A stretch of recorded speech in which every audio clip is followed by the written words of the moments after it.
I'm the nostalgia critic guy. Remember it so you don't have to. There has been a war going on for years. It's caused bloodshed, anarchy, chaos. It's torn this world apart.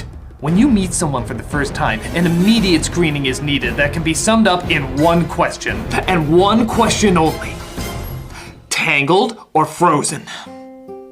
Strange to think, but there's a kind of rivalry among movie fans about which one is better. Disney's version of Rapunzel or Disney's version of the Snow Queen? It's similar to the rivalries you'll see among geeks, sports fans, and girls doomed to disappointment, but I was kind of shocked to discover the more and more I talk to people, the more they seem to really want to pick a side. If you say you like Frozen, there's always someone that says, oh, but Tangled is so much better. If you say you like Tangled, there's always someone to say, oh, what's the point when you have Frozen? So, why on earth is there such a debate? I mean, nobody's comparing Lion King to Aladdin, or Little Mermaid against Beauty and the Beast. Well, maybe one of the reasons is there does seem to be a lot of similarities. Both films focus on CGI princesses, who already look pretty similar, who are optimistically perky, have an issue with a magical problem, come across a chiseled man who teaches them the ways of the outside world, stumble across a comedic sidekick, and go back and forth in saving each other while trying to resolve their problem. Why would there even be an issue with these differences when they seem so much alike? Well, like anything, there's gonna be some elements that are done better than others. One that most people can agree with is the story. Even people who love Frozen acknowledge the story is not the strongest part, especially the backstory. There's curses and trolls and wiping out memories and parents making downright psychotic decisions. It doesn't make a whole lot of sense. Tangled, most people agree, has a very flowing narrative. It's a good update of the classic fairy tale that's easy to follow and easy to relate to. I'd make the argument the comic relief is a little better too. Not that either film rely on just one element for their comedy, thank God, but there certainly are characters created mostly to get a laugh. Where the one in Frozen is fine, but kinda typical. The one in Tangled stands out much, much more. How many times have you seen a horse act like Tommy Lee Jones from The Fugitive? It's such a bizarre idea, but their conviction to it completely sells us on it, resulting in a ton of laughs. But Tangled has some weaknesses too. The villain, for example, seems to go back and forth between trying to be menacing and trying to be a silly obstacle. Where other Disney villains balance comical and threatening very well, this one seems to be half the energy of both, which makes it a little harder to get invested in her.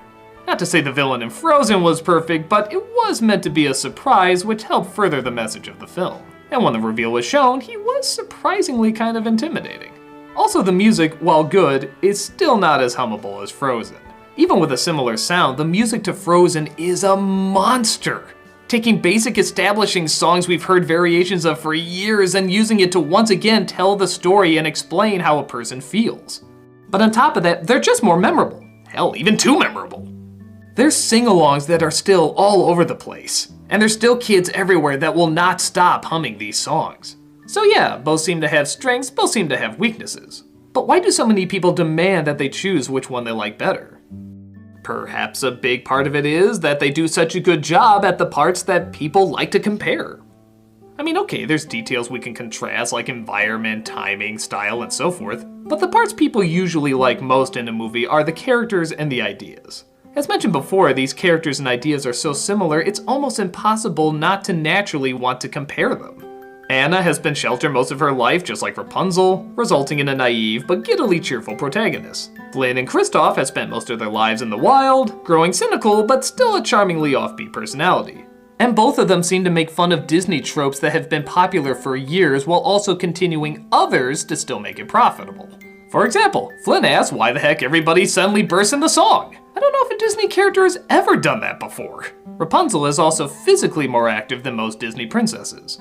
And I know a lot of you may think of Mulan seeing how she was not a princess. Oh yeah, don't believe their lies, next issue. Frozen is even more obvious with their dig at the Disney tropes, hammering in that you can't just marry a guy you just met. Now, I think most people grow up figuring this out for their own, but Disney still gets a lot of blame for instilling this mindset in people. Even though I've yet to meet a person who actually has this mindset. I said person, that's a nuisance. But it's still a Disney product, and they obviously are not going to abandon all their cash cows. So the people are still gorgeous with the traditional big-eyed look. There's still elegant outfits and hairstyles we can parade into toys to sell. And there's still the message of following your dreams and things will turn out how you want. We can mock these all we want, but there's no debating that this is what most kids like to see, and thus, most adults and their child want to see. So it has both the adult interest for something new, and the childhood interest with something familiar and nostalgic. However, popularity-wise, there's no contest. Frozen is still everywhere. Tangled, while a hit at the box office, is nowhere near the numbers that Frozen pulled in. Which leads to the last and most likely reason why there's a rivalry when one gets more attention than the other. Everyone seems to be praising Frozen as a masterpiece, but when a film which looks and acts very similar comes out first, it doesn't seem very fair. If one film did these elements first and in some people's eyes better, why isn't this everywhere as much as the other one? Again, Tangled is definitely known, but nowhere near as big as Frozen. There's even been a backlash that's been forming around it, of people saying it's a downright terrible movie. I've done an editorial about this before about whether or not hype can kill a film, and in some ways the popularity of Frozen has drawn many people away from it, calling it a bad movie. We've seen this happen with lots of films like My Big Fat Greek Wedding, The Dark Knight, and most recently Star Wars. These are all movies that most people would like fine if they saw them on their own, but when combined with everyone saying it's amazing, it's one of the greatest things ever, can easily rub someone the wrong way. It's hard to say Frozen is a terrible movie with so many actual terrible movies out there, but it's not hard to see someone not liking it. People like and dislike things for various reasons. But in situations like this, it's much more appealing to root for the underdog. The hipster argument. I like the original blank before the new blank. I saw what was perfect before society went and screwed it all up. Not that this argument can't be true sometimes, heck, a lot of times, but it seems to be one we like to fall back on a little too easily. There are lots of times where a predecessor is better, but people's acceptance or non-acceptance of it shouldn't make a difference. Whether you like a newer film or an older film doesn't automatically place you in a certain category. The reason someone likes Tangled over Frozen could be entirely different from why you like Tangled over Frozen. It's fun to share likes and what you have in common, but acting like that suddenly makes you one of them or one of us is just plain silly. It's not what you like or what you don't like that makes you interesting, it's why you like or don't like those things. And there's no right or wrong answer. Comparing thoughts and opinions isn't done to judge or separate, at least it shouldn't be. It's done to understand and connect. Both Frozen and Tangled can be good films, and if you like one better than the other, awesome, share why. Maybe we'll find out something about you we never knew before.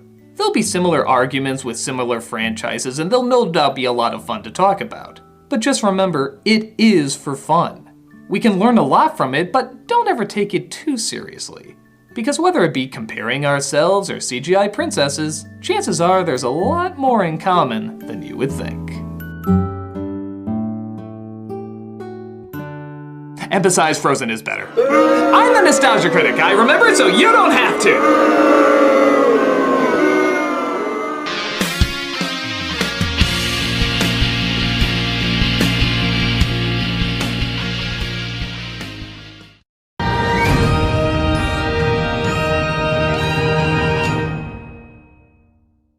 Hey everybody, Doug Walker here doing the charity shoutout, and this week we are doing the Children's Miracle Network. This charity raises funds and awareness for 170 hospitals that provide 32 million treatments each year to kids across the United States and Canada. Now the donations stay local to fund critical treatments and healthcare services, as well as pediatric medical equipment and charitable care. Since 1983, this organization has raised more than $4.7 billion, most of it just coming from $1 donations. Its various fundraising partners and programs support the nonprofit's mission to save and improve the lives of as many children as possible. One of those partners you might have heard of before, extralife.org, uniting thousands of players around the world in a 24-hour gaming marathon to support this wonderful charity. Since 2008, extralife.org has raised over $14 million for these hospitals. You can see they do a lot of work, and if you go to their YouTube channel, you can also see all the wonderful stories that they share. They have good people, good partnerships, so definitely go check them out and make a huge difference in a child's life.